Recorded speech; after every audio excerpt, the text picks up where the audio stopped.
hands down, the biggest risk that I took was, do I leave the field to grow this company?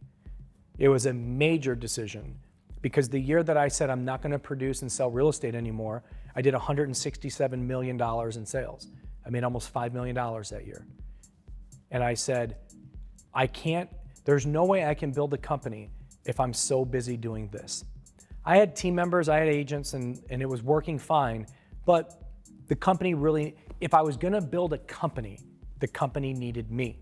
And I really took a back seat, and I started referring all my clients out to people, and eventually, in a short period of time, people start to realize you're not practicing in the field anymore, so they didn't even bother to call. So you know you're gonna lose a lot of that business, a lot of it.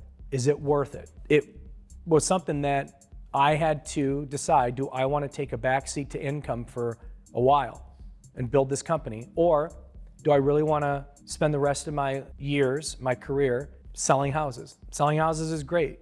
For me, I wanted to build something. I wanted to, because I knew I could. I knew I could build something special.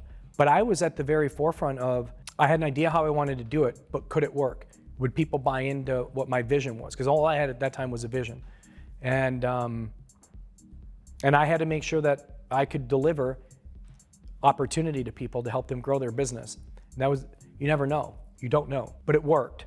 And now I think that we have a position where we're in where we can provide a lot of value, not to partnerships just from agents, but partnerships in terms of what we can provide. I love being able to help our partners and consult with them and help get them better and be able to be a conduit to say, Jason isn't our best partner because he's got scale and a lot of agents. He's our best partner because he's always there for us when we need him, and we'll do anything to help us as partners. So I'm very fortunate that I get to do that with the models that we have and the partners that we work with.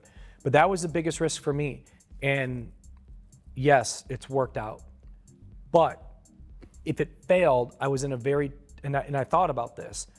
If it failed and this couldn't grow, or say we got limited in our growth, it's very hard to go back into the field because a lot of your clients aren't working with you anymore, or the people that they knew that could refer you have referred to other people. I would have to rebuild my clientele. Now I'd still have some, but it wouldn't be anywhere near the level that I had when I left the field. So if I lost, which pushed me, if I lost, I not only lost on not building the business that I wanted to build, I also lost because I got to rebuild the business that I gave up. So it was very risky. And I'm very grateful and thank God that it did work out. I don't make any decision quick. A lot of planning, a lot of like, how am I going to do this? And how am I going to do this isn't, let's spend a day and figure it out. It's, there's a transition period. It's like when someone leaves their current career for a new career or a new company. There's a transition period. You got to be strategic about it and you got to be smart about it. You don't just do something haphazardly. Like doing something that's a very, very important life moment, I don't think you should like make that on a whim. Like there's consistent thought, and then within thought, you're like, okay, how would I do that? What am I giving up? I mean, there's a Ben Franklin with that. But it's also, the transition time isn't like, it's not like I woke up one day and was like, I don't sell real estate anymore. I slowly started to hand off business while I slowly started to spend more time in the office. It was a transition of about 18 months. And that was the right way to do it. So I don't look back on that and say I did something wrong there. I think I actually did it very right. The hard part was I converted from a team to a company. And that came with a lot of challenges too. The challenge that came with was every state is different. You need a broker for every state. You got to have legal setup in every state. You got to join MLS boards. Like a lot of stuff that I didn't know came with it. And then while we're trying to do that, centralize all your ops.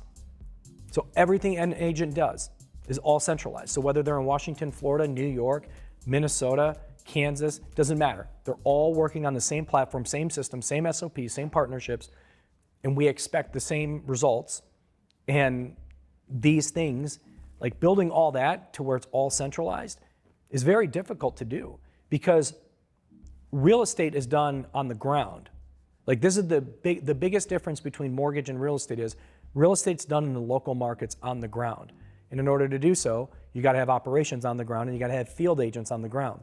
Mortgage, as long as you're licensed in these states, you can centralize mortgage from one specific location and work multiple states from a phone.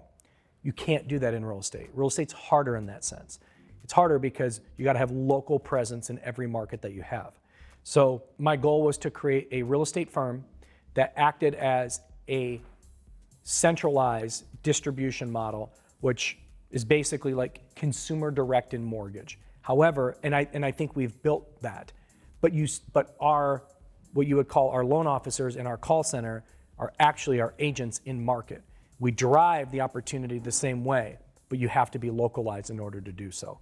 That would be like a mortgage company having their consumer direct loan officers in every single market that they operate in, not in the central location. Very difficult to do. So that took a lot of time and a lot of learning, but now we've got it down. 42 states that we're licensed in. I think there's around 1,200 agents now. We're not growing very quickly, that's the wrong word. We're growing the right way, step by step, all organic, never taking a dollar, no PE, no nothing. And I think it's a great success story, but it's a success story that when you talk about what motivates you, on those days where I'm not motivated, it motivates me to say, you better get motivated because this is your baby. And there's a lot of people that rely on you in a variety of ways, like get your act together and go to work and do the best that you possibly can do. And that's all you can do.